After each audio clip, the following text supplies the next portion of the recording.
for you to ask yourselves. Are you willing to sacrifice our declining environment and your own health for the sake of overall corporate control within our agriculture and our livestock? Today I come to you as a fellow citizen with great concern about our current use of genetic engineering in the food we eat and the crops we grow. While some argue of its potential benefits, they are simultaneously ignoring the concerns and the risks. I come before you today to talk about just this. Genetic engineering should not be used as the overall ethical and health concerns for it outweigh the possible lacking benefits. If you haven't heard of genetic engineering before this, I highly recommend you look at the foods you choose to ingest daily, as many of them fall under the umbrella of GMO foods or genetically modified organisms without you even realizing this. These types of foods are manipulated by modifying the genetic material within them or their DNA. And this goes the same for our crops, highly altered and never in their originally designed state. Firstly, we must address the overall environmental impacts these type of modifications cause. With the now widespread use of genetic engineering with our crops, herbicide-resistant weeds have now been created.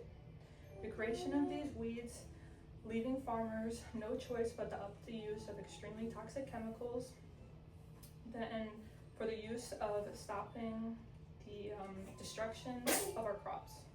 These chemicals not only hurt us, but hurt our environment, therefore leading to the disruption and reduction in the biodiversity within our ecosystems. But why might this matter, you may ask? This is immensely important as the health of the planet relies on our biodiversity. In other words, no healthy ecosystems, no reliable and good resources, no us, total extinction of everything and everyone. Secondly, I must talk about the degree in which this is ethical or not. The whole topic of genetic engineering in animals and crops forces us to question on how we are currently interacting with the nature around us and ourselves. By ourselves, I mean governmental control. It is common belief that gene editing is the gateway to the new bioeconomy, meaning the more governmental GMO food farms exist, the less small, locally owned, and clean distributors also exist. And who does this control? Controls all of you. It will never be ethical for you to not have a decision on what type of foods you choose to purchase or eat. More foods with GMO equals less self-power to your own body. Finally, I left the most important point for last, and that's the concerns on our health due to GMO foods. The opposing side of this debate will like to tell you that the genetically modified organisms are vastly tested, but fail to tell you all that there has not been long-term effects scientifically that have proved these modifications wrong. So no one really knows what the future holds as it pertains to your guys' health. With many of these livestock struggling to stay alive, approximately 1 to 30% reaching the alteration of interest, is it really worth it? Or how about the billions of pounds of chemicals sprayed?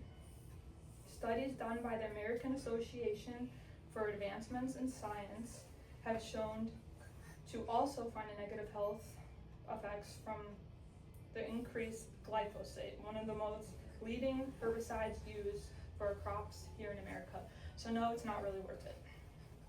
On a final note, I push you to research more about this topic, not only for a way to see how the opposing side lies to you, but also for a way to expose yourself to what may be possibly contributing to the environment around you and yourself. You must say no to GMO foods because the potential harm is great. By being an advocate against these genetic engineering, you are also taking a stand to prioritize human health and ethical practices.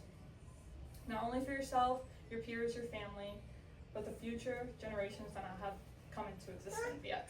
Thank you. Good job, Luca.